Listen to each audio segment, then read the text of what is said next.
The following program is rated TV-MAL, TV-MALS, TV-MALSV. It is intended only for mature audiences. Viewer discretion advised. Can I talk to you about something? I just had sex. I'm about to eat.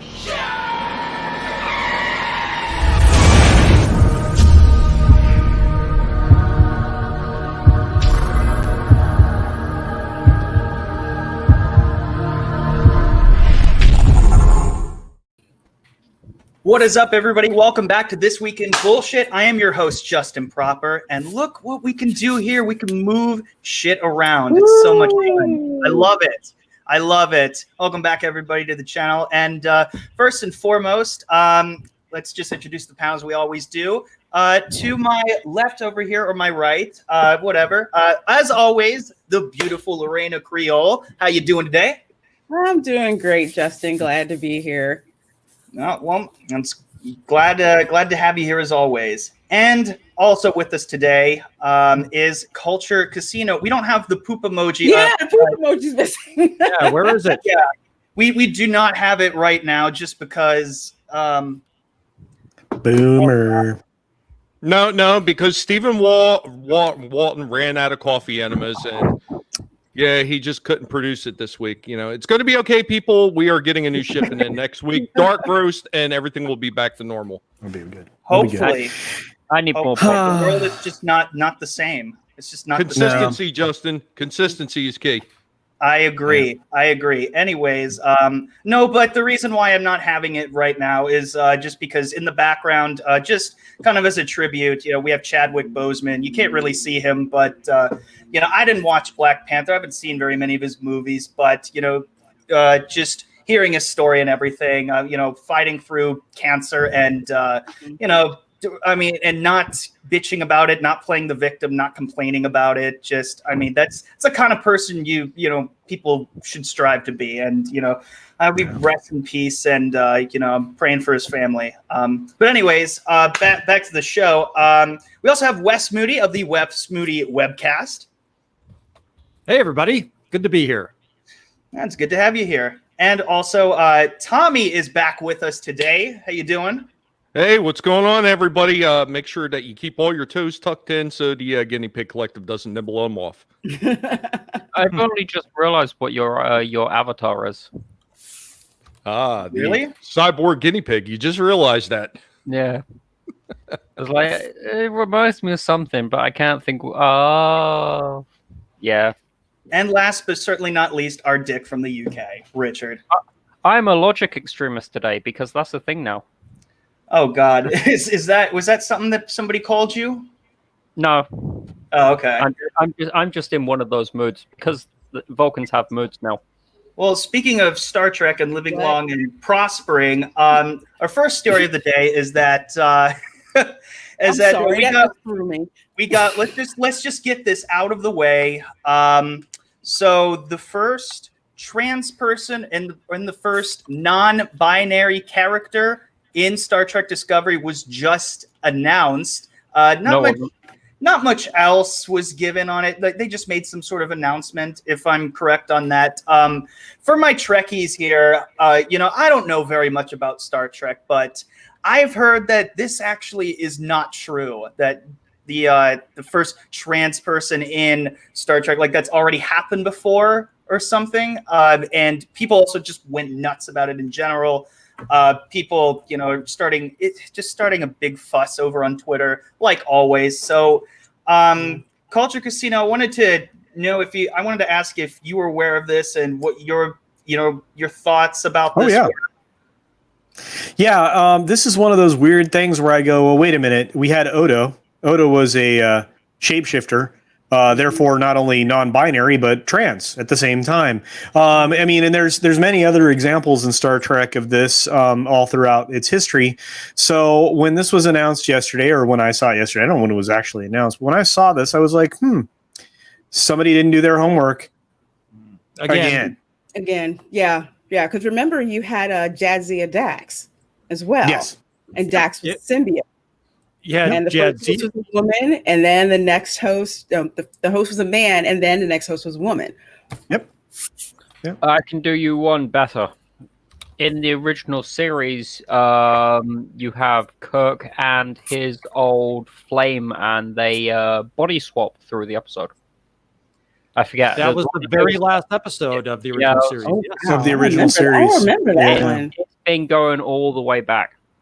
Well, So wow. what would you consider the androgynous one that they actually had in the Next Generation? Yeah, that was those people had no gender, so that would be non-binary. Yeah, non-binary. Yeah, but they were also able to replicate, reproduce. Is that right, Wes? Go ahead. I didn't mean to interrupt you. You were on your. You were doing it. Yeah, I don't recall. That episode. I didn't really particularly care for it too much, but yeah, I don't know how they reproduced, but I know that they went into the whole trans non-binary thing in that episode. I think it was called The Outcast. Was it? Oh, I think so. Yeah. Yes. Huh. Because she dared to identify as a female when they were genderless people. Mhm. Yeah. So Well, I Better do story recall line. from the series that she was supposed to be key to the reproduction cycle.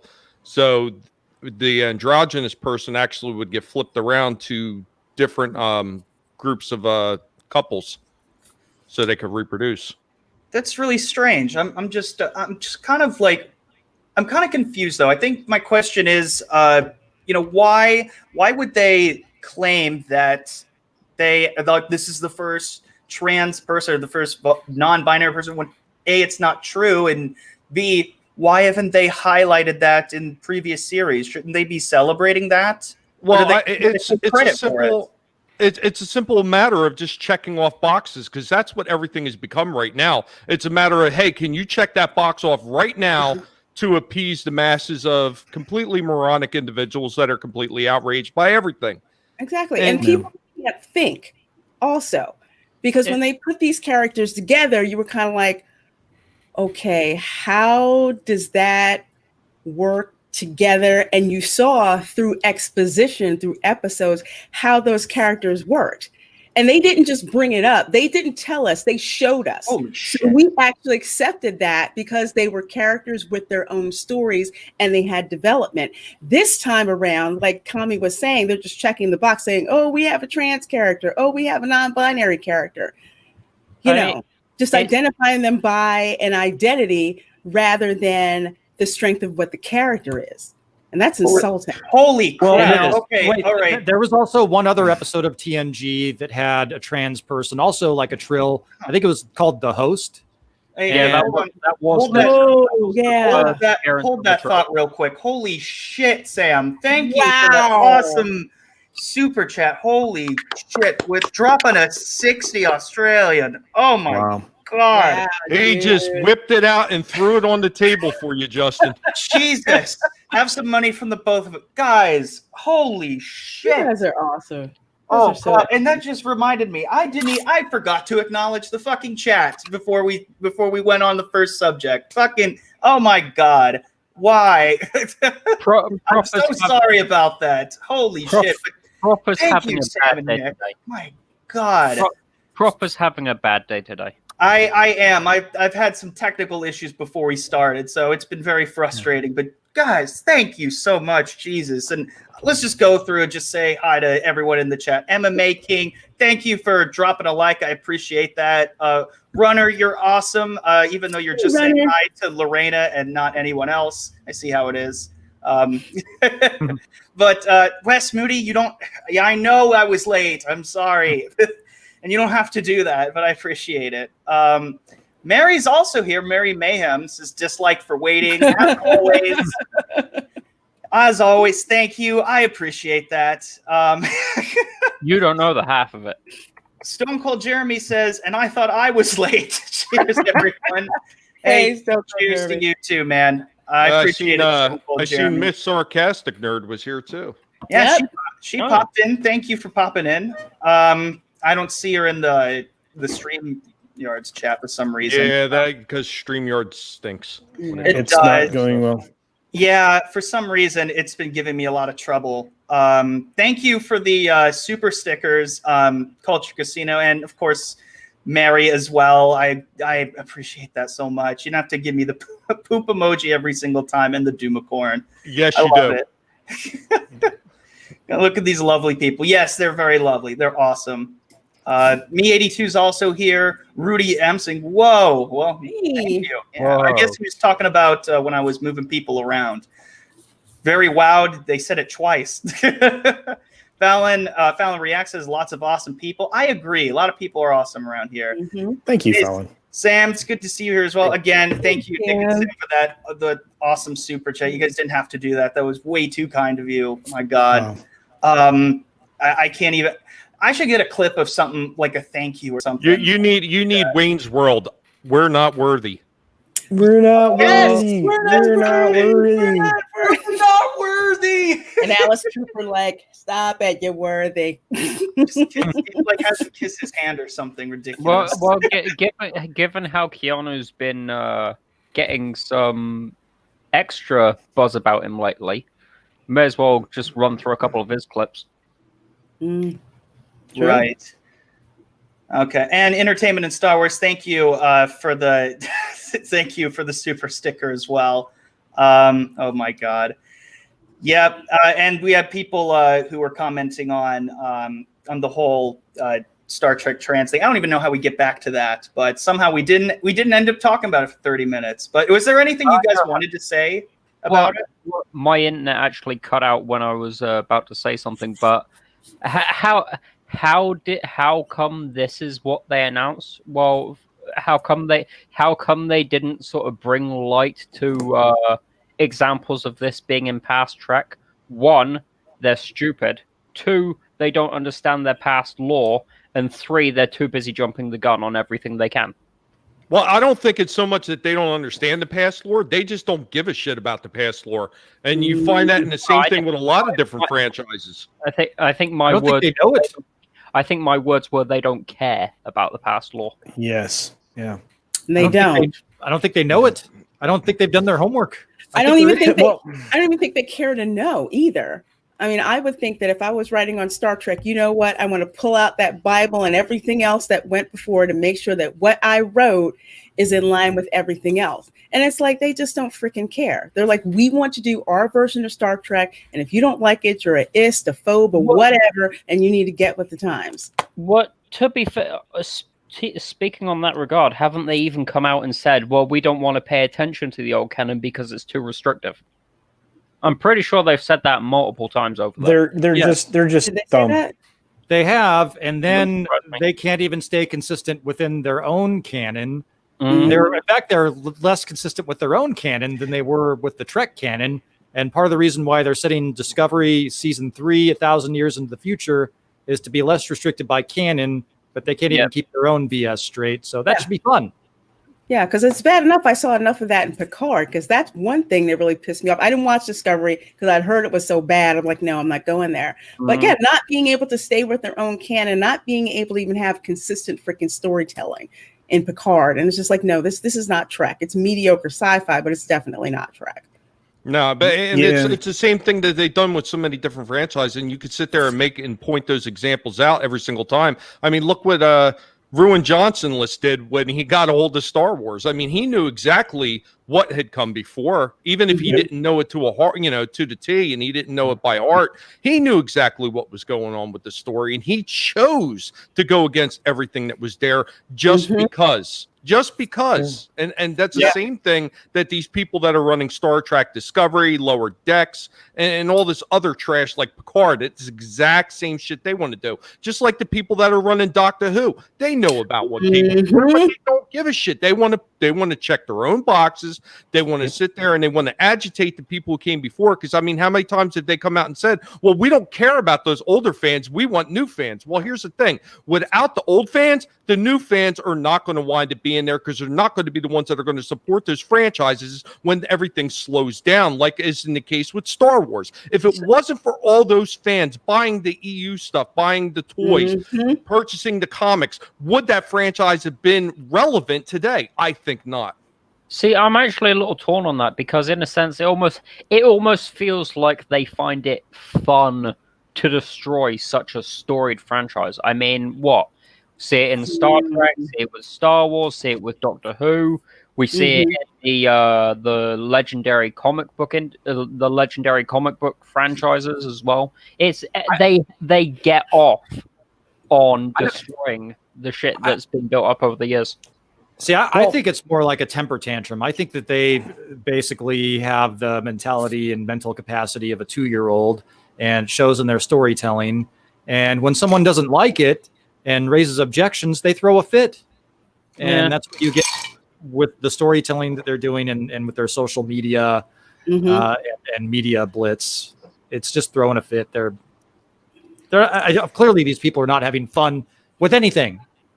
They're all suffering from mental derangement. Lorena, I mean, you've seen a lot of stuff that they've been doing lately, saying about women can't get a break in Star Wars, for example. And I'm sure they make the same thing with Star Trek, right? And need permission, permission to be in Star Wars fandom. No.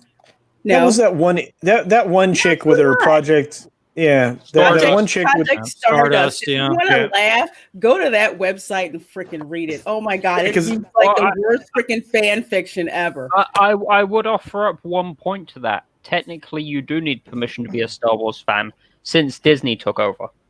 That's true. Absolutely. Yeah. But that's just for white dudes over 40 or some shit. I don't know. Look, I'd say it's anybody with a brain.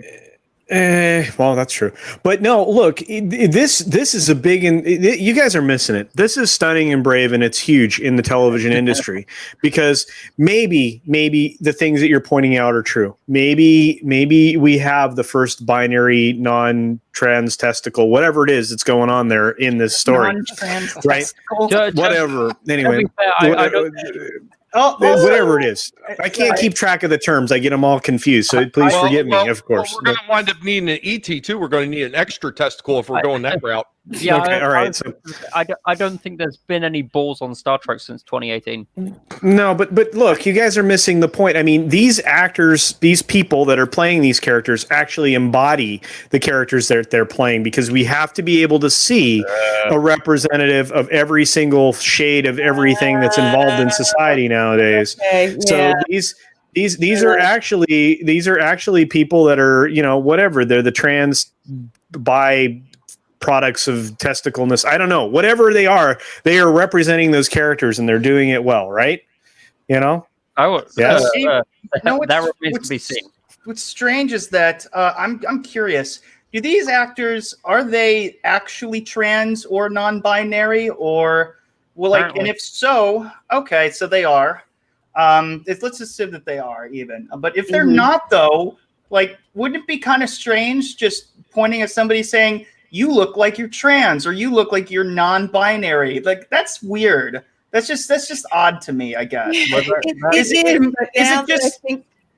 I'm sorry. I'm saying it is, but now that I think about it, remember the recasting that they had to do for Batwoman, and they purposely said they wanted somebody LGBTQ XYZ part of the Skittles Nation that they specifically wanted to hire for that role, and that's who they got. Black LGBTQ XYZ Skittles Nation to fill that role. So yeah, that's exactly what we're talking about with that. Thank you, CJH, for the super chat. Hail the fandom menace and hail the CJH. A horrible stereotype that lives in a van. The van down by the river. Yeah, that's right. Taste the rainbow.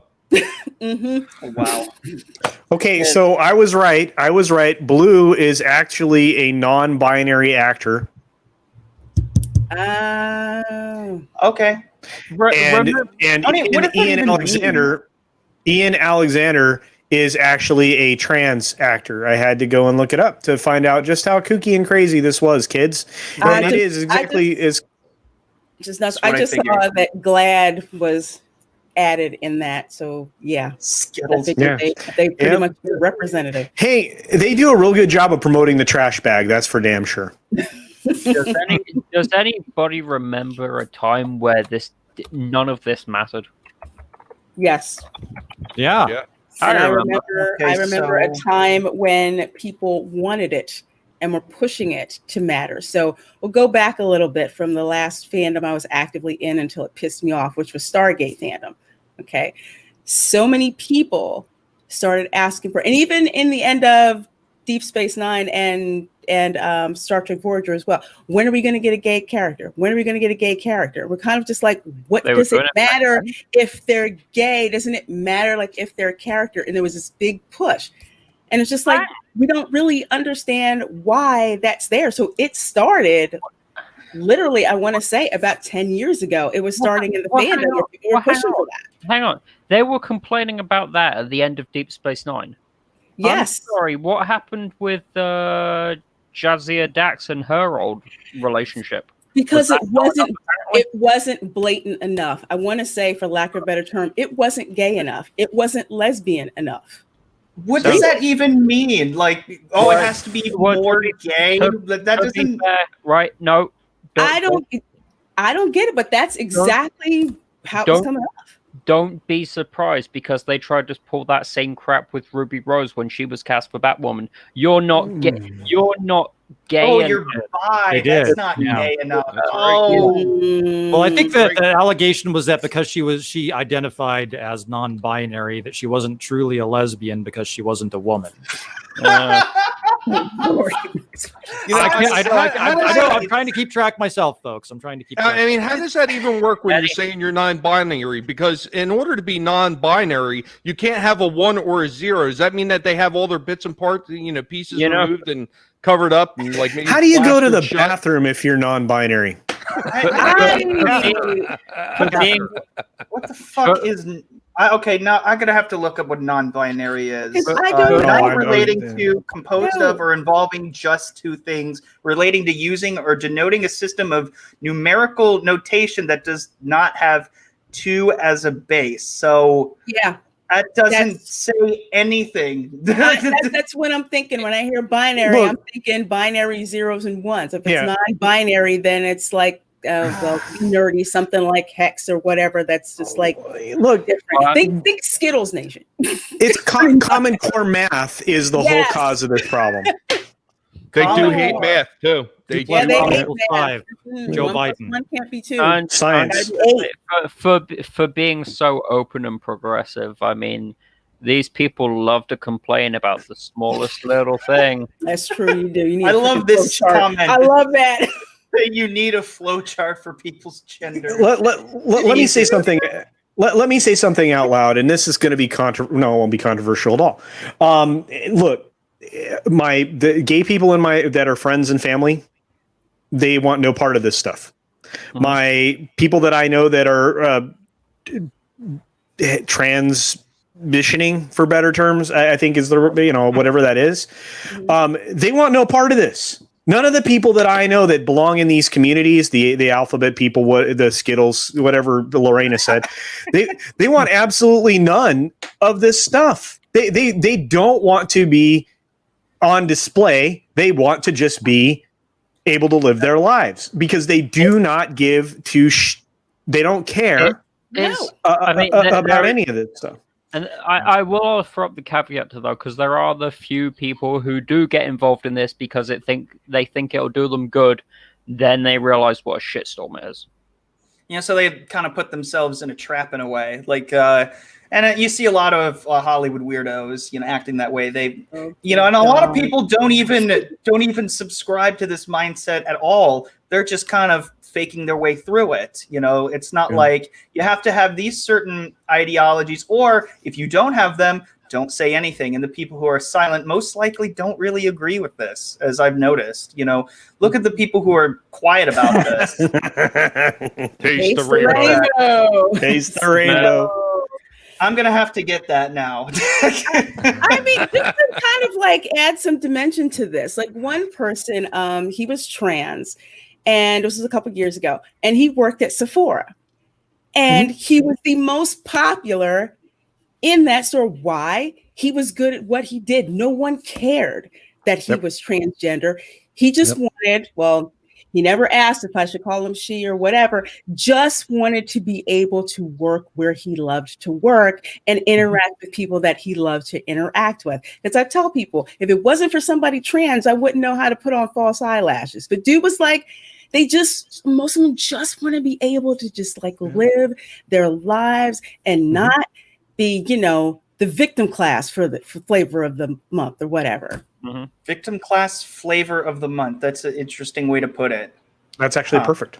Yeah. Well, you know how it works. The white knighters, when they have nothing else to bitch about, they feel like they've got to stand up on their soapboxes and preach for people that don't even want representation or don't need help, doing anything. It's just something that they have to do. They need something to bitch about. I'm just gonna say, right, as a white male who just so happens to be British, I'm going to complain about cultural appropriation of white knights. You should. That was a good one. Ooh. Oh man. You know what? At the end of the day, it's just, you guys are totally right. People just don't care. They just want to be left alone. Like they don't want to. And it's funny that most of the time when this happens, when people are talking about it, it's not even them who are talking about it. It's other people. It's a bunch of straight feminists who are talking about it. And it's really annoying. And it's just shoved.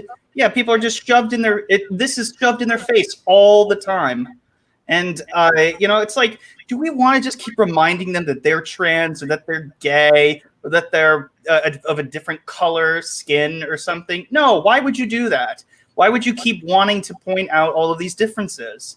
It's just a weird cult mindset that I just can't really process because my brain doesn't work that way. I don't just look, across the street and just say like, oh yeah, that's a gay person over there. No, normal people don't think like that. It's the divide and conquer mentality. It's the oldest sort of form of. Mm-hmm. Well, that's what they're doing, and but that's what they've been doing forever, Richard. It is all about divisiveness. They want to remove everybody down to whatever their base elements are. So they will continue to define you by a select list of check boxes, and they further divide. It's misrepresentation by segregation is what's happening, and it's creating an adversarial culture. And it's not just here in the United States, it's everywhere around the world, because I fit in these check boxes and you don't, so you have to stay over there. You can't study in this library because in this corner of the library it's this group of check boxes, and over there it's that group of check boxes. We don't have any room for you and your group of check boxes. You know what they call those spaces? You know what they call them? Safe spaces. Yes. No, you know what I call it? I call it get somebody to remove me physically, and I'm going to sue every institution that buys into this horse shit because it will not be supported by the Constitution of the United States. I don't know about the rest of the world because I only live here, but I can say this: I'll take you to a court of law, and I will spend the money required to take it all the way. Well, you know what? Here's the funny thing about all this nonsense is it's the same people that were sitting there bitching about people who were segregated because of whether it was color or race or anything else. And they're doing the same damn dumb shit with all this crap that they're doing right now when they're saying, oh, well, you need to be this and you need to check these boxes to be able to go here and to do this. And we need safe space. They're creating their own form of segregation, and they're too stupid to even realize what they're doing.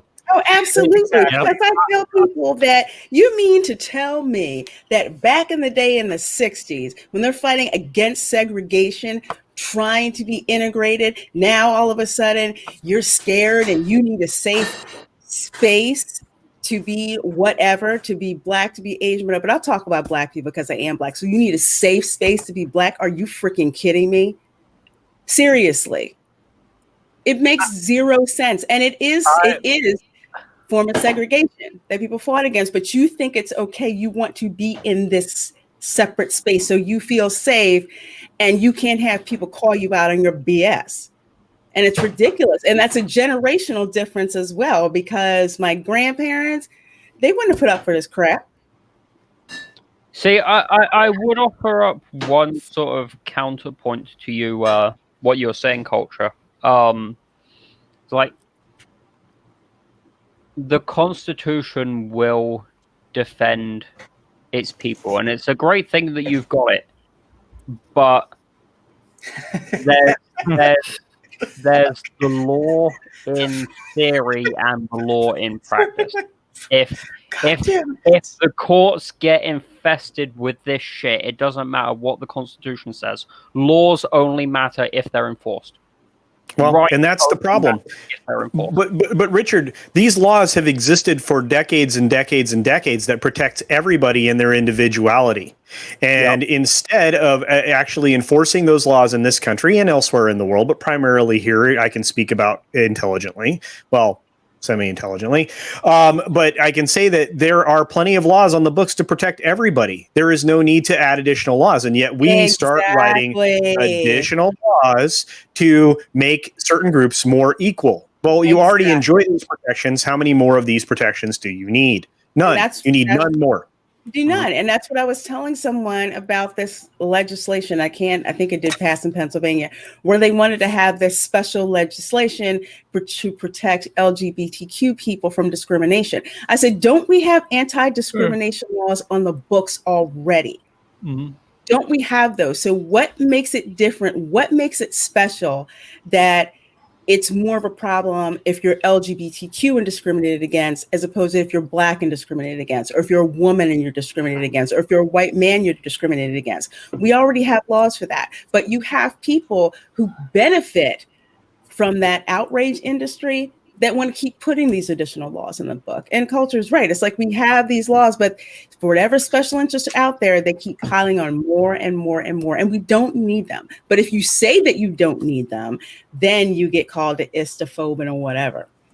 I mean, it's not going to stop until the point where everybody gets their own little special box checked off on the ballot. And, it gets to the point where you're not going to be able to go outside and breathe without worrying about offending somebody. Yeah. I mean, that's exactly where we're going to wind up heading. I mean, thank God we have a First Amendment, because that's happening in Canada. They have hate speech laws there. Mm-hmm. It's a real problem. You can get into serious trouble if you hate speech is someone. And Wes, you and I agree on this. Hate speech is complete horseshit. You can say pretty much anything you want to anybody else. Use every single defamatory slur, anything that's disparaging in this country, and you're absolutely free to do so. In fact, so much so that the jackasses in Oakland were walking down the street chanting "Death to America" the other night, and you know what? They're perfectly entitled to act like that type of jackass. So it's just, this is infuriating to me, because you have no idea what's in someone's heart when they commit a crime, and you decided that you're going to create hate crime. Guess what? All crime is hate. If you kill somebody, you probably hated them. Unless it's an accident, but if murder is murder, and murder doesn't really have, I mean, if you murder somebody and it's very clear, this is where I kind of disagree with you a little bit. There are people who have been killed solely based on, because somebody was a different color skin. That has happened before. That's why those laws certainly, Justin, but it doesn't change the fact everybody gets murdered. The people that get murdered all get murdered equally. You're just as dead. Exactly. And look, I mean, it's not just unfortunately in this country, our history of taking it out on people of a darker pigment has been something that's happened in our history, which is distasteful, shameful, and wrong. But it's happened the other direction as well. We watched a little boy be executed in his front yard the other day. You think that'll be prosecuted as a hate crime? Hell no. Anyway, sorry, Justin. Well, don't you dare apologize. Don't you dare apologize. Fuck you for apologizing and for stating. You just said how you felt. That's okay, man. That's totally fine. Know what? I appreciate the passion. I don't agree 100% with what you said, but I understand your point, man. I mean, I get it. But this is how adults talk, you don't just get offended by shit like this. It's ridiculous. Exactly. Yeah. You'll notice that we're having a civil debate here, and we can agree to disagree. Yeah, and we can say it passionately too. Culture. I may not agree 100%, but you're speaking from the heart. I get it, and I'm totally fine with it. Anyways, Stone Cold Jeremy, thank you for saving this awkward conversation with the super chat. Thank you for the $10. I appreciate it. He says, if they want true representation where only a G can play a G, okay, gay person. It's Tommy, I guess. That's what's Culture Casino say. God. So on and so forth. Then I don't want another Star Trek show until a Vulcan plays a Vulcan. These people need to stop. Right? Yeah. Well, We want real aliens in Star Wars. That's right. Damn it. And if you're going to do Thundercats, there better be a freaking talking cat playing those freaking parts. Not only, and Transformers, it better be a talking damn robot. That better not be sampled. It better be their freaking voice. If you got Klingons, can you please make them look like real Klingons, please? Oh, dude. Worf. Make them look like Worf. Worf is a freaking badass Klingon. Worf was like one of my favorite Klingons. Let's be honest. Going on about Transformers. I mean, give it another 20 years, we'll probably have that. Be careful what you wish for. You misunderstand, but yeah. Regarding the Klingons in Star Trek Discovery, I'll make this point real fast. I actually liked the way they looked, let me give it a caveat here. Okay. I thought they were going to cleverly write them as being a separate sect of Klingons. A separate group of Klingons, and then they botched that. So, I could buy that because Kalar was not 100% Klingon. She was Klingon and human, which is why she looked slightly different. But I still, you can still buy that. So if they explained it like that, yeah, I could buy that. She still looked more like a Klingon than whatever these things have been. Well, they made all the Klingons look like the Klingorks. So after that, it didn't make sense. And I was like, that's stupid. But if they would have made them different, like from a different world in the Klingon Empire or a different religion, like something went wrong and they're different for reasons or whatever. They had a built-in excuse from Enterprise, and they couldn't even use that. And that's what goes back to lazy writing. They could have dug back and found that and used that as justification. And we would have. Well, but here's the thing, and this is why the Star Trek people don't like calling them Klingorks, is because orcs are racist now. So, we're now racist. And Klingons are racist. Everything is racist. Everything is racist. It's just a giant. Everything is racist, and it's all over us. I disagree with I'm going to be honest. I disagree with orcs being racist, and I figured out why. Orcs aren't racist because orcs are, in a sense, a fantasized version of humanity's past. Back during the Ice Age, when we were a more primitive, for lack of a better term, savage people. It wasn't just black people. It was the sort of proto-white people because we'd diverged at that point. It's not. Yeah. It's not black people. It's savage humans taken to the sort of fantasy extreme. It's not. I think we need more savage humans at this point. This country really needs. They really need Christie from Cobra Kai, or we need from the Karate. That's what we need. Yeah. We need Conan the Barbarian back. Yeah. Not quite. Yeah. Tommy, all you're doing is breaking my heart. They need a little bit of them, not the full crease, but no, maybe Johnny. We'll go with Johnny. A little. Flip the leg. Tommy, you're breaking my heart because I'd actually say a mixture of all three philosophies of old Cobra Kai, the new Cobra Kai, and Miyagi-Do. Speaking of which, Cobra Kai really pissed me off the other day, and I didn't think I would ever say that ever. They released the tiniest little teaser trailer, and this is why I'm upset. It was basically because it had 5 seconds. Hold on. Let me just say this. Let me just say this real quick. 5 seconds at the very end, just like 5 seconds of new footage. It was a montage of old footage, basically a trailer for Netflix. Saying, and it pisses me off because several months ago, like back in May, when we were supposed to have the damn show, they said, "Oh, we have this big announcement coming in a week." And what is it? Oh, we're going to Netflix. No teaser. Okay, maybe they'll have it on when they put Cobra Kai on. Then I see in this fucking teaser, in 2021, we're going to have a season 3. Fuck you. All of that for fucking blue balls for a 5-second clip. Now I got to wait a whole goddamn year for it again. They should be working on season 4 already, but they should. Man, here's everybody dies. Maybe everybody dies of beer bug at the end of season 3. Well, adjusting, season 3 has already been filmed. They already said it's been done. filmed. It's they're done. into It's editing. completed. They're into editing process. So apparently, editing takes Post-production. about a year to finish. It took them a year to do season 2. What the fuck Well, they happened there? probably have to get a whole bunch of people in there to make sure that none of the boxes are being unchecked. They got to make sure everything's taken care of properly because you don't want to upset people. There could be some non-binary people that are getting offended by this. We got to think about their feelings. No. Big fucking waste of time. And speaking of a waste of time, let's just. I need a good laugh. So let's go. Let's go, Wes. Right, we're down. I just gotta say, I'm not Tommy- giving Tommy- any context, no spoilers for this at all. None. I just gotta say before I start, Tommy, when you mentioned Cobra Kai, you broke my heart because I'm gonna have to wait till 2021, and that cliffhanger, I just can't wait to see how it resolves. Yeah. Yes, we need a good laugh. So here we go. Time here. My name is Ander Christensen. I live at 1212 Twin Ridge Road. Who hasn't seen this, by Lincoln the way? has the opportunity I haven't. to be a social leader in this country. We have Get been a haircut, casually ignoring hippie. A problem that has gotten Hold so on. out of control that our children want me are to pause it? throwing around No, just- names and words just without even listen. understanding their true meaning and treating things as though they're normal.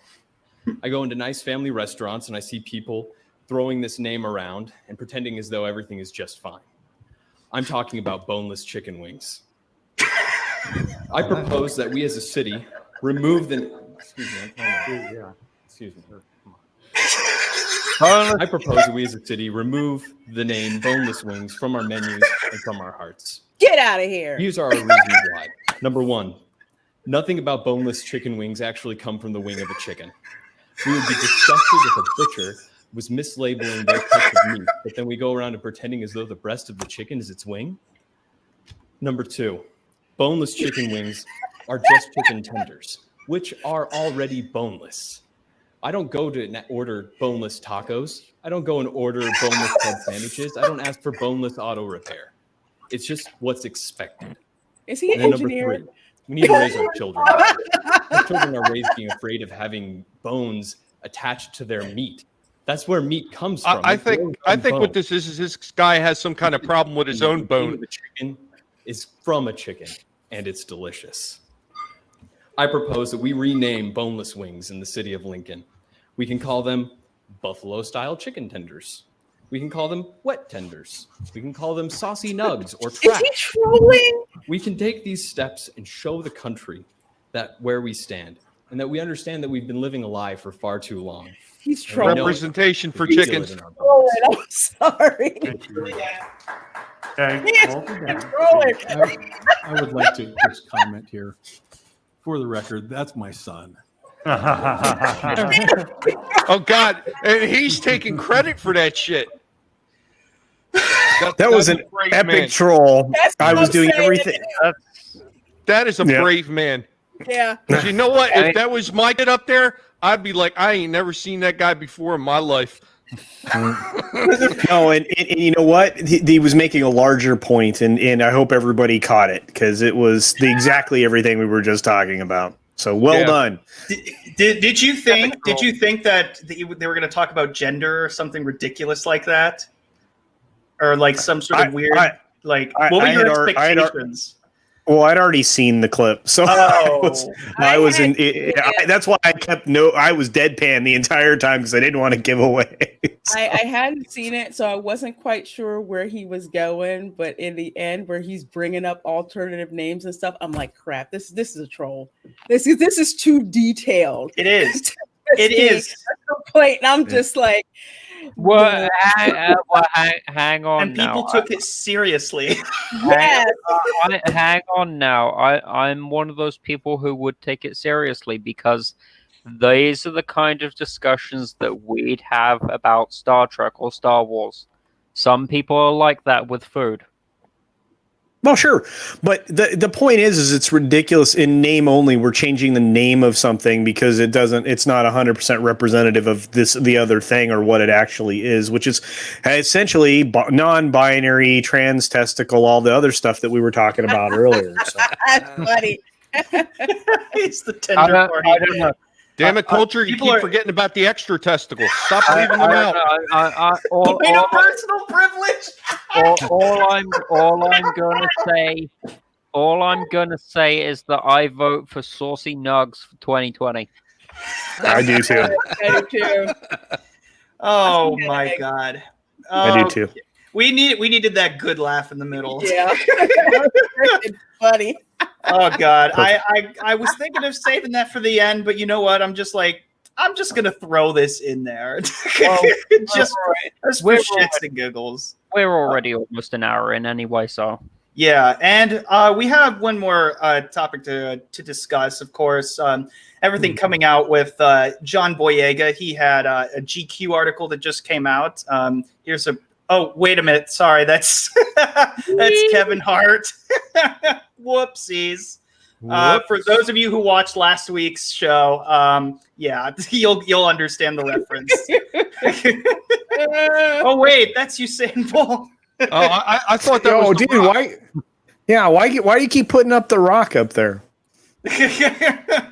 Wow, Sam Jackson looks so young here. Oh, God. He's been spending some time outside, I think. Oh God. Yes. Oh my God. Sydney. Look alike. You're exactly all black and famous. You are guilty. I am guilty. Next question.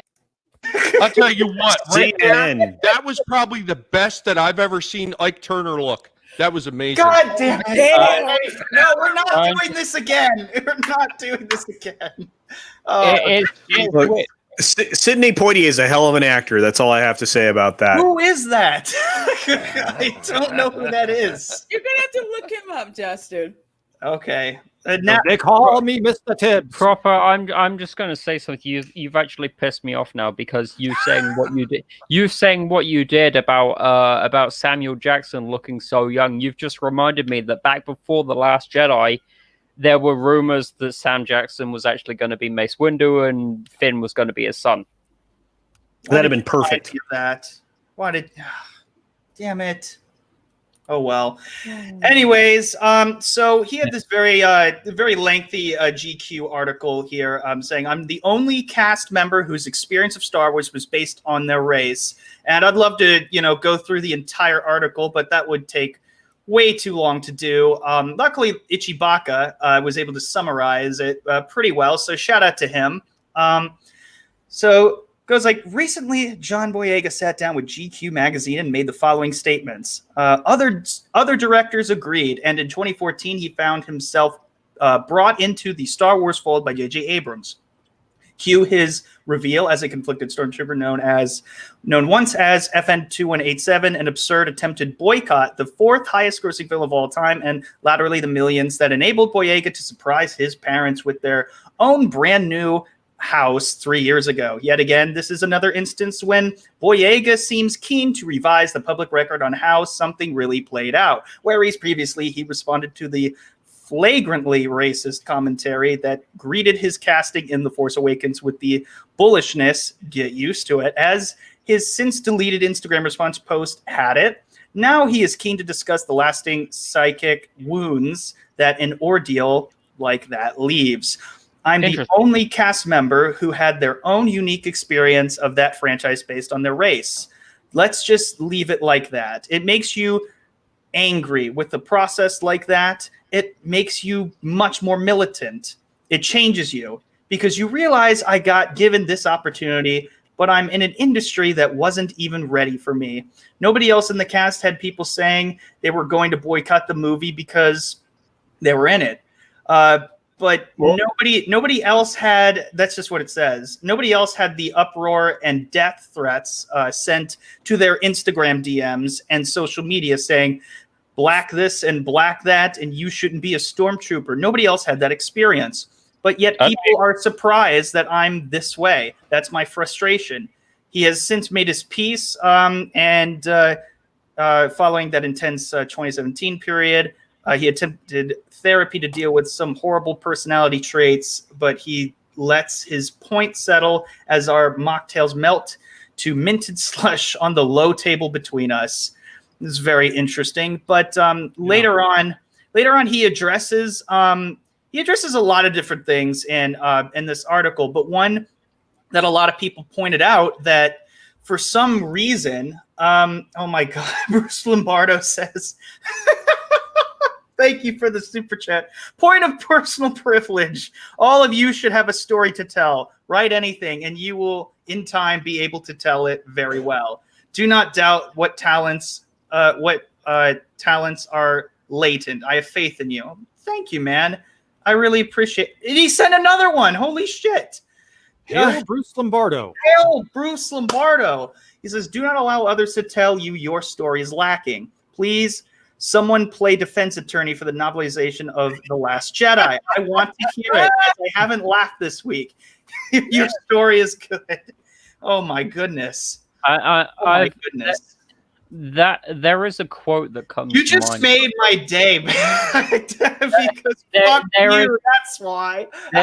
There is a quote that comes to mind from those two super chats, and I'm going to recite it to you. Don't give me that Star Trek crap. It's too early in the morning.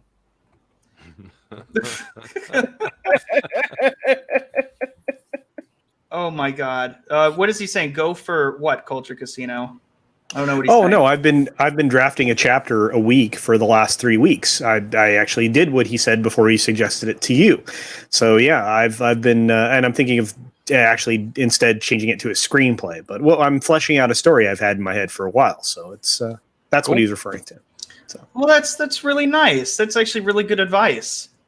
I appreciate that, man. I really do. I mean, that is just the state of the world. If the mainstream media isn't going to give us good entertainment, we've got to make it ourselves. Exactly. Yeah. I mean, you know, what else can you really do? I mean, you could try to join them, but like, why would you want to do that? It's terrible. Mm-hmm. So yeah, it's just better just to go off on your own and just, you know, do what makes you happy. If people start sucking, if you see like a gap that needs to be filled, why not fill it yourself? It makes sense. Yeah, I mean, I don't know, man.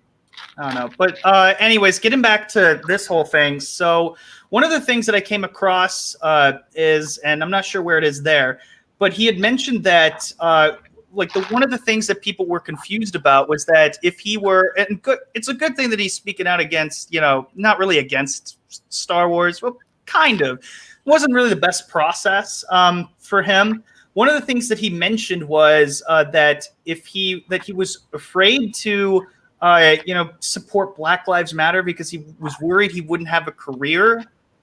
Why? I'm confused on that. I don't get it. I don't get that part.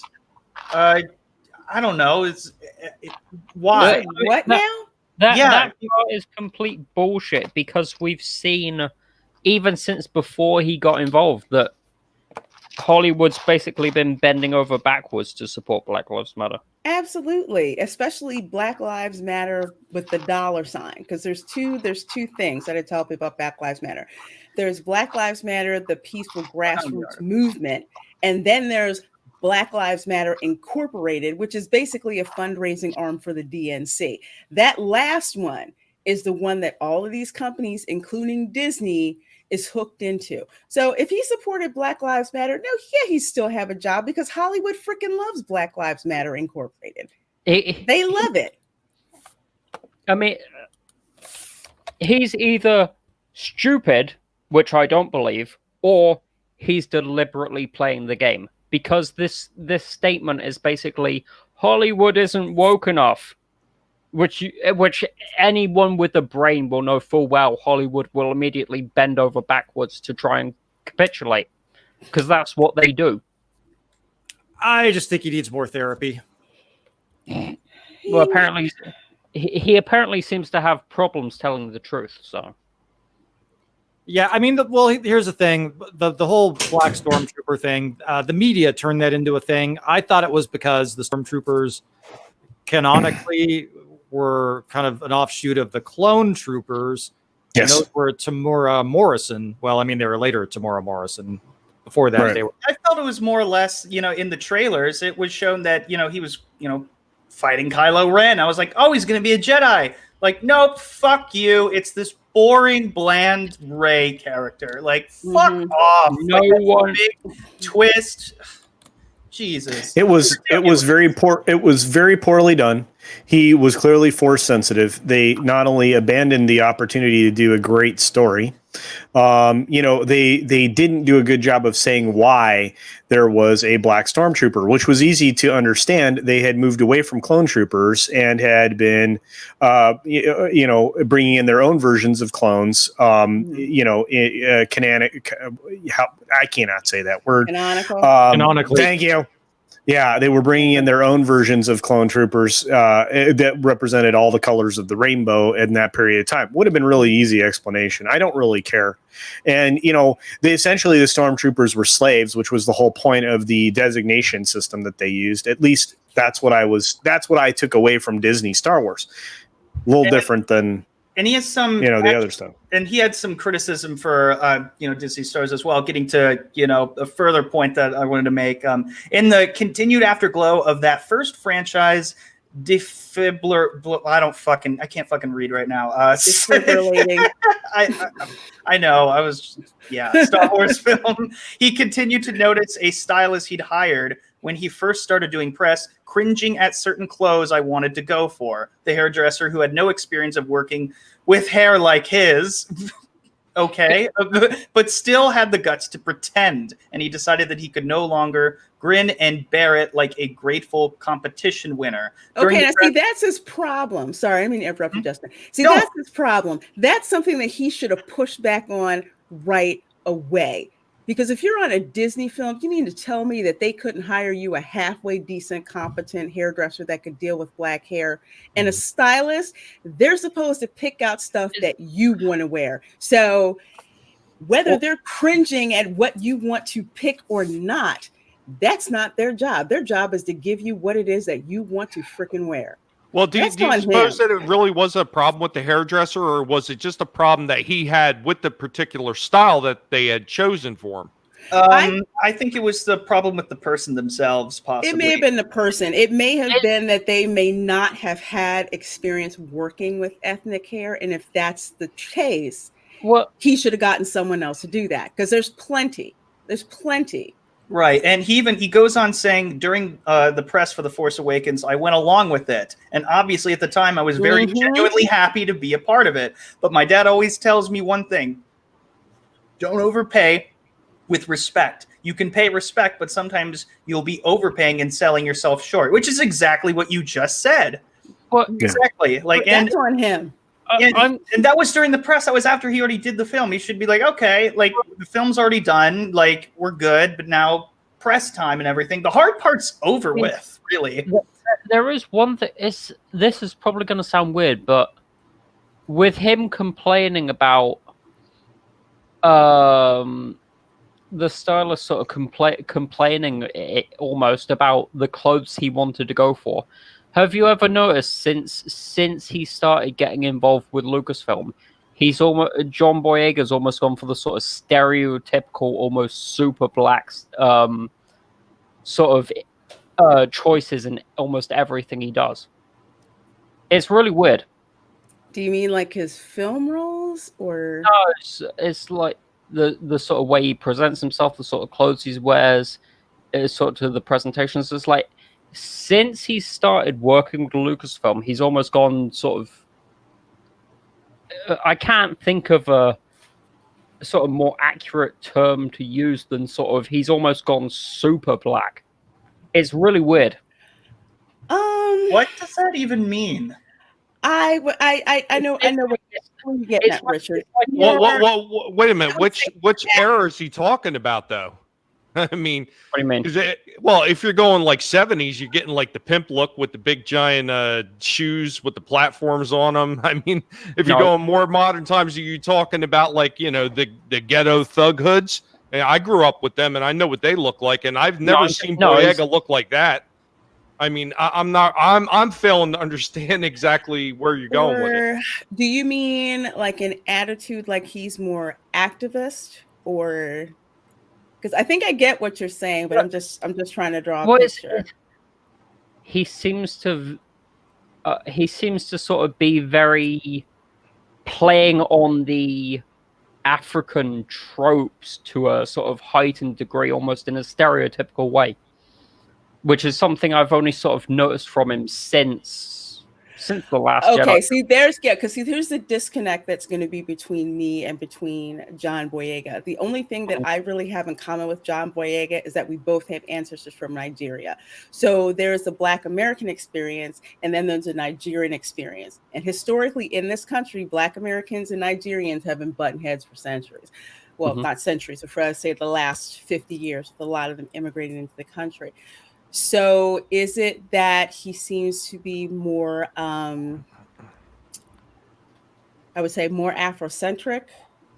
Yeah. Either in his dress, or he just seems more militant about certain issues, because I can understand that, because there's a lot of Black actors in Hollywood that get that way for various reasons. And he may be trying to tap into that as well. I'm just going to continue on before it gets weird. I hear what Richard is saying. I'm just trying to draw a picture. That's all. Oh no, it's all good. It's all good. It's so difficult to maneuver, he says. Oh God. So John's continuing. It's so difficult to maneuver. You get yourself involved in projects and you're not necessarily going to like everything. Last Jedi. What I would say to Disney is do not bring out a Black character, market them to be much more important in the franchise than they are, and then have them pushed to the side. It's not good. I'll say it straight up. He is talking about himself here, about the character of Finn, the former stormtrooper who wielded a lightsaber in the first film before being somewhat nudged to the periphery. But he is also talking about other people of color in the cast. Naomi, and then Kelly, and even Oscar Isaac, as he says, a brother from Guatemala, who he feels suffered the same treatment. He is acknowledging that some people will say he's crazy or making it up, but the reordered character hierarchy of The Last Jedi was particularly hard to take. And that's where I'll agree with that, because this is something that we've been saying for, we've been saying this for a couple of years now, for like almost 3 years. Thank you for joining the club finally when your contract's up and you can now shit on Disney. So good for you. You took the money and you ran. Yeah. I don't think he's joined the club though. I think he's just using the club to get what he wants. Do you think so? I mean, because I would be kind of upset too if I was cast in a Star Wars film. And well, you know what? I mean, I'm just going to say this. I don't really see it as a race issue with as far as Star Wars and the way they treated his character. I just see it as stupidity on the part of the writers, because they had something right there that they could have worked with and they just chose not to for whatever reason. And a lot of that has to do with them completely ignoring all the, previous canon that they had available to work with, where they could have drew something for this character from, like we were saying earlier, like maybe him having a relation to Mace Windu. They could have did something really cool with this character, but they just chose not to because they're lazy. It's not so much that I would say Disney is racist as I would say that they're just lazy pieces of shit. Well, I would add on to that. I'm going to slightly disagree, Tommy. And the reason being that Disney has this big, huge push about how quote unquote diverse that they are. So I will say that, yes, it partly has to do about color, that being that term called tokenism. That's what they brought them in there for. And they're like, look at how diverse and wonderful we are. We're going to bring this guy in here. We're going to put him as like one of the top 3 characters. Like, great, we hired a Black person. And then you don't freaking do anything with him. So yes, there is a racial component to that because they brought him in there specifically as window dressing. That's like hiring a minority. You don't care about their qualifications. You just want the optics that they look good. So whether they fail or whatever, it's like, oh, you can't blame us. We're diverse. It's the same freaking thing. So I'm not going to, and I'm going to push back. I'm going to say that it's not all about race, but there is a racial component. But in the end, the person to blame for doing that in the first place is Disney. Well, Lorena, I would just add on to that. And the reason I say not so much racist, it's more to me as it's checking boxes. And that's all that they're doing. That's the way I look at it. They're checking boxes. But then once again, like I said, they failed to actually write a good story. If they would have wrote a good story, it wouldn't have mattered whether or not he played a prominent role. If he would have had a decent role, I don't think people would have pushed back against it quite as much. They would not, because we thought he was he thought he was force sensitive. We thought he was going to wind up being the next Jedi. That's what people were looking for. And they fell down on the job to that. What made it twice as bad is that you have this black character and you didn't freaking use him in the first place. Yep. And it's not even, you mentioned tokenism earlier. That's basically what it is. It's just, that's sort of like how he was used in a way. It wasn't so much as, look at this great character. It wasn't about him. It was about them looking good for his involvement. That's really just what it was. It was just a nice pat on the back for themselves. Those fucking assholes using him for that. It's awful. So no wonder Boyega's upset about it. Oh my God. There is unfortunately one truth in life. Everybody gets used by someone else. That's true. Thank you. That is true, especially in Hollywood. Thank you so much, Bruce Lombardo, for the super chat. Again, I really appreciate it, man. He's saying John Boyega's using the clicks. He will still tweet out separatist things and not have a clue how he distances himself from great men like Billy D. Williams. Well, put it this way. Yes, he is possibly using the clicks. Everyone's using the clicks, though. Everyone's using the clicks. He's not. Yeah, that's true. That's true. Hey, drunk. He's not going to be Billy D. Williams. Okay, it's not going to happen. He's not. Can you explain the Hello Kitty thing?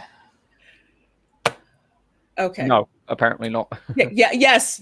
I can explain it. So if you can see in the back, I have a Jaws poster up there on my mantle over my fireplace that has Jaws with Hello Kitty in it. Same thing. Really? Jaws with Hello Kitty, and I'm not done. Jurassic Park. Where did you get this? At Universal Studios Orlando. So when I was down there with Drunk 3PO, Jay, I'm like, I spent a lot of money in the Hello Kitty store because I love Hello Kitty. So remember the picture for your birthday? I tweeted at you a picture of Back to the Future. That was Hello Kitty from Back to the Future. Was it? Yes. Oh yeah. Yeah. And I thought I'd seen some weird crossovers. They had that. They had Psycho. They had Psycho, Back to the Future. It was pretty cool. But my favorite one was Jaws, so that's why I had to buy a poster. Psycho. Oh, what did they do for the Psycho one? They had a Hello Kitty in the shower screaming, and it was like in black and white, but only her bow was red. Nice. Oh, and E.T. They had E.T. too. So she's riding on a bike with E.T. And is she in the? Oh, okay. So she was riding the bike. She was riding the bike, and she had E.T. in the front of the bike. So if you ever go to Universal Orlando, there's the Hello Kitty store, and I need to freaking stay out of that place. It almost took all my freaking money. Oh, I totally understand that. If the Back to the Future ride was still there, all of my money would have gone to merchandise and buying out everything. I mean, everything. Like that's the kind of, I'm on that same kind of level. Come to think of it, Elliot. No. Come to think of it, there have actually been quite a lot. Elliot. There have been quite a lot of crossovers in the past few years. Actually, I wonder if that's going to be sort of the next trendy thing to do. Well, I think a lot of the crossovers kind of ran their course in the 90s because like every franchise out there was doing it. I mean, one of my favorite franchises of all time is the Transformers. And good God, did they run crossovers with damn near every different corporation and franchise out there. Like they did Star Wars, they did Marvel. I mean, everything comes back into fashion eventually. Yes. Yeah. It's just a matter of time. No, Me-82. No, it's not the best film ever made. No, the first one maybe, but no, come on, man. It's ridiculous.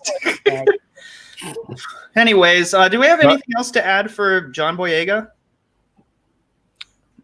Okay. No, not really. Nothing comes to mind. 2 is better. No, piss off. Get out of here. Get out. Don't fight with the chat. They're paying you. He's not.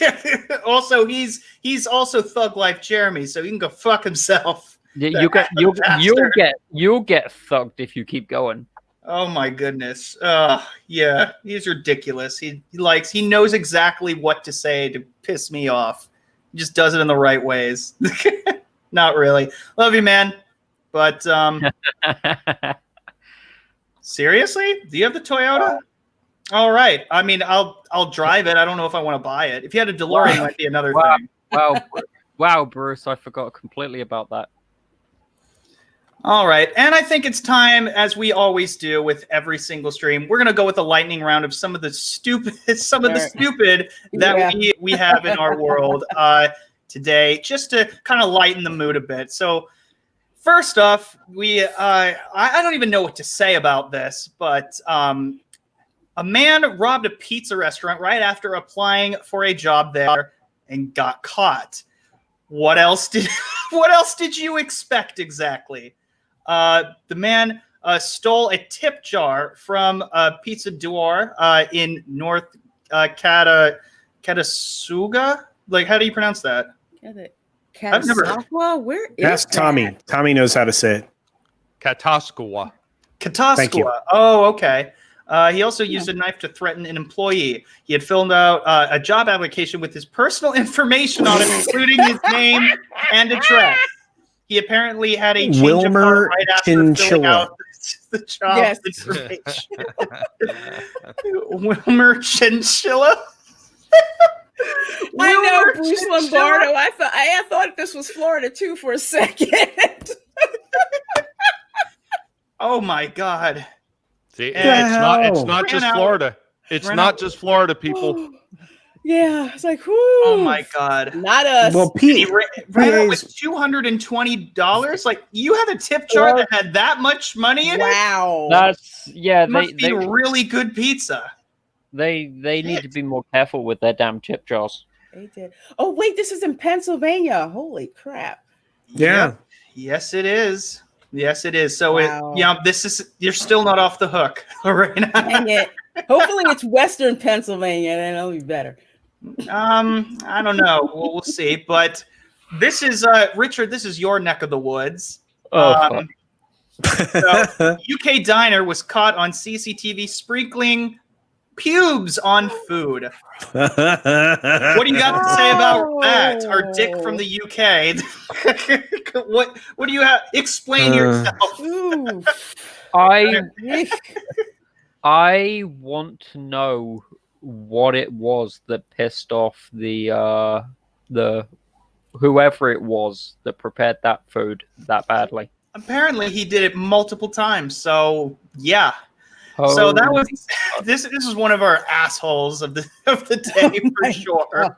Gross. What the hell, man? Yeah, but let's get to something a little more entertaining. Tesla with autopilot hits a cop car and the driver admits he was watching a movie. This is why you don't when you have it on autopilot. I didn't even know that was a thing, by the way. Like, that's why I don't trust autopilot.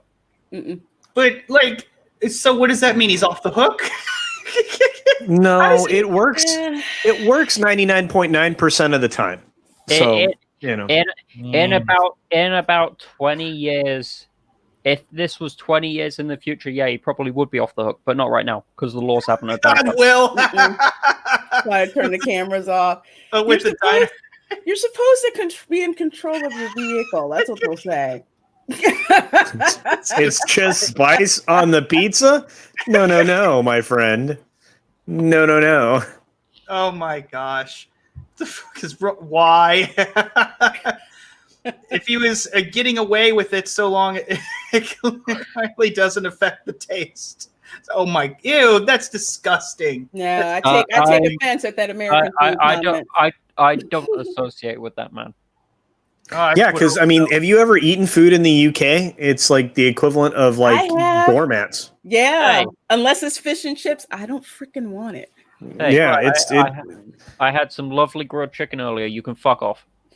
Okay. All right. Well, okay. But most of it's like tasting like flip flops. It is not good stuff. It's not. Speaking of Teslas, though, the only time Steven Crowder has changed his mind, and for some reason it's taking fucking forever to oh my god to actually. There we go. Shout out to Quarter Black Garrett, by the way. He's a friend of the channel and was. Is that the Hodge twins? Yes, I believe so. Oh my gosh! So he changed his mind. I love them. He changed his mind and he got a Tesla. Well, clearly he didn't read the article. Poor timing. This was after that happened. What is your and you know what? Just real quick, like of all the things that he could change his mind on, why the fuck would it be on Teslas? Come on, could have been anything. Tesla's a cool looking car. It's all about it's ridiculous.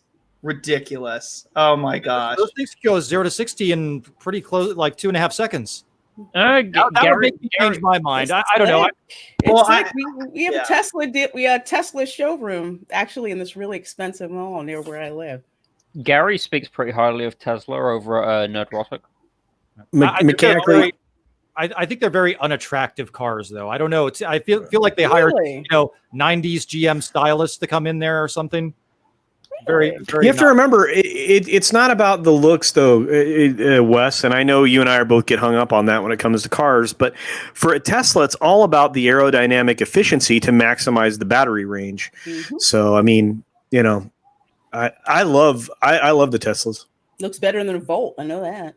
I wouldn't be bothered with them because, you know, the first thing with a Tesla that's going to wind up going bad is going to be that battery. And you know how expensive those batteries are, right?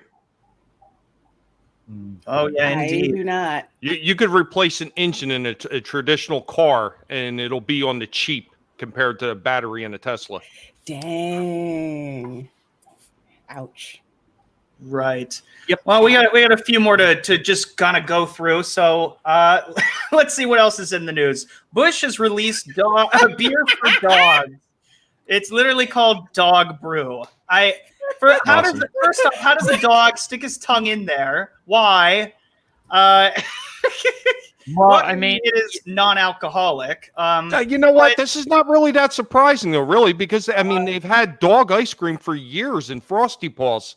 And the reason I know about it is I had a stupid friend that went into our refrigerator and he ate the damn Frosty Paw out of the refrigerator. Hey, I can't complain about this one. I mean, dog's the man's best friend. You crack, and it's sold out. You crack open a cold one with your boys. It feels almost bad to have the dog left out. Oh, that's.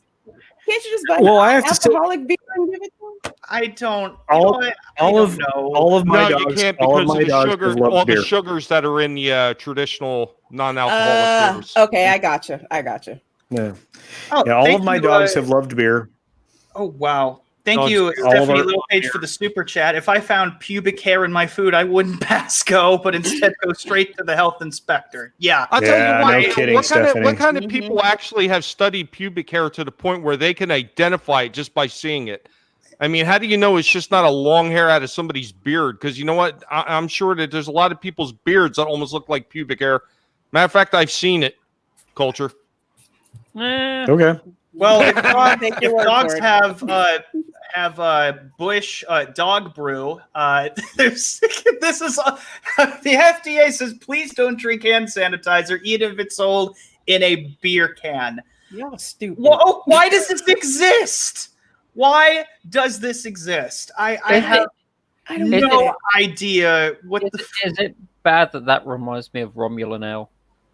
No, because I get where you come. Yeah, I see the green color. I see it. Hand sanitizers with flavoring such as chocolate and raspberry, and in packaging including beer. This shouldn't be a thing. This should not be. I don't know who's to blame. Like who's dumber? People who sold it or the people who bought it? Well, you know what? They're just trying to make it easy for the dumb kids out there that want to eat Tide Pods and drink bleach. I mean, they're just making a product for them. Kudos to these people. They're very forward-thinking.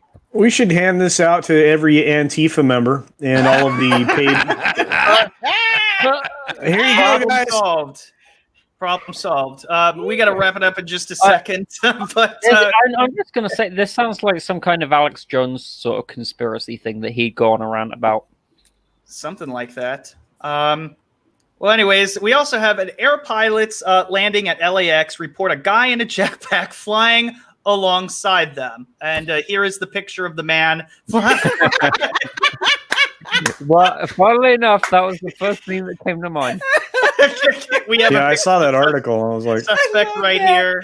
Ridiculous. Yeah, I could have sworn we saw this in a movie about 10 years ago. Yeah. Right.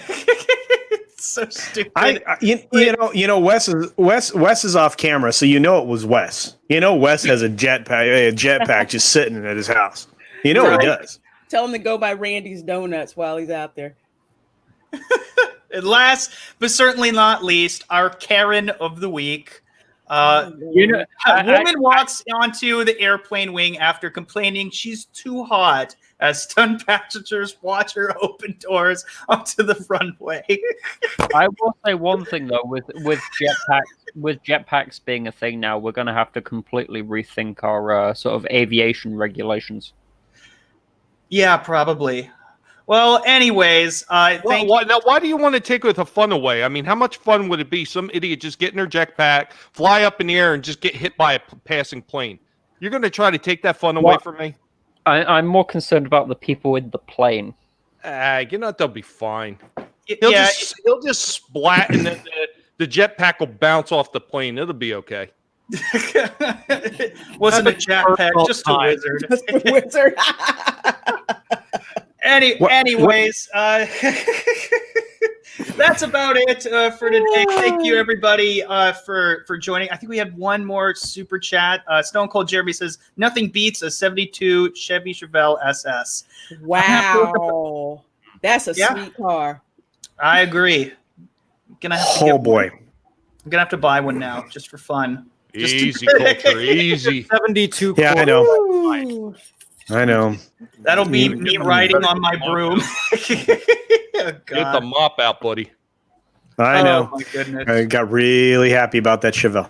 All right. Well, anyways, thank you, everybody in the chat, for joining us. Let's go around the panel. Tell the people what you got going on. Starting off with the guinea pig master himself, Tommy. Weak. Translator. God damn it. Hey, everybody, what's going on? This is Tommy and the Guinea Pig Collective, the most hated guinea pig on YouTube. You can find me on my channel, Tommy and the Guinea Pig Collective, where we talk about old movies, old toys, lightsaber theories, and every Monday we have a discussion panel, retro discussions going old school, where we talk about the franchises that we love from the years past. You never know who's going to pop up next on there, and don't make me come searching for you, because I will nibble off your toes. Charming. All right, very. And, of course, as always, our dick from the UK, Richard. Hello. Goodbye. Okay. Yep, perfect. Wes Moody of the Wes Moody Webcast. Hi, everybody. I am Wes Moody of the Wes Moody Webcast, where I talk about pop culture, current events, occasional conspiracy theories, occasional car talk, gaming streams, and I will vlog about whatever the heck I want to, because it is my webcast. Hope to see you there at youtube.com/Wes Moody Webcast. See ya. Send the money. Yeah, that too. I have a PayPal. PayPal.me/Wes Moody Webcast. Indeed. And also joining us as always, but he's not actually by poop this time. I'm sure he's very happy about that. Culture Casino.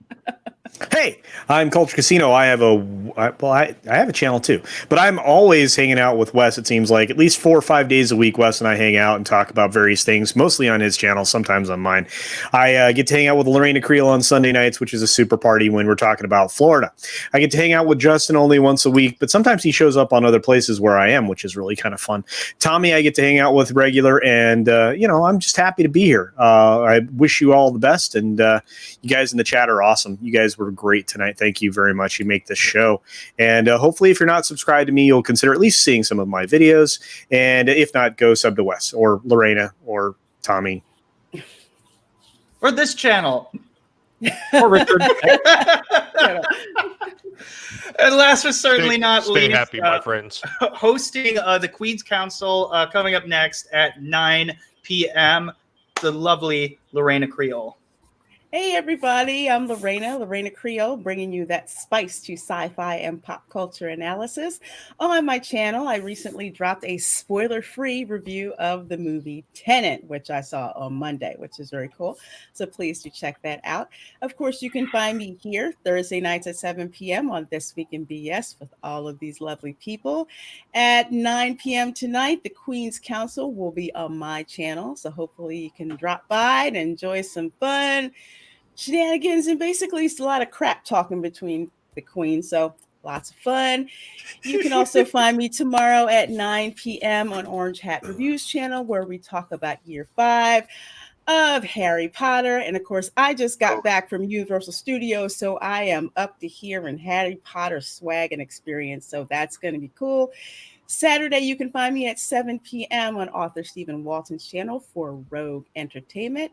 And on Sunday at 8 p.m. for this, well, no, that's called Welcome to Florida. That's my live stream. So Culture and a whole bunch of other people, we just drop by, read Florida Man stories. And I actually have one Florida Man story from my mom's hometown's newspaper that we didn't get to. So we can do that on Sunday. And of course, Monday, 10 p.m., I'm on Toxic Femininity over on Midnight Sedge. So please do give me a follow on Twitter to find out where the heck I'm going to be, see my live stream schedule, and please subscribe to my channel if you're so inclined. And love being on this show with everybody, and love seeing you guys in the chat as well. Thanks so much for coming. Couldn't have said it better myself. Thank you, each and every single one of you who are on the panel, everyone who has liked and subscribed and has shared these live streams and these videos that I've made. It's just so much fun to do, even though I only do This Week in BS just once a week. It's just always fun to do. It's my channel. I love having fun with it. And if you're going to have a YouTube channel, you may as well make it as much fun as possible. And each and every single week with all these lovely people, I just have a blast. even if there are technical difficulties, even if things go wrong, it's always great in the end because we always have great things to talk about. And it's always fun. You will always get at least a few laughs on this channel from watching these streams. And just thank you everybody who's super chatted and who've just been in the comments, people who've been lurking. Just thank you guys for supporting the channel. And that's about it. So bye everybody.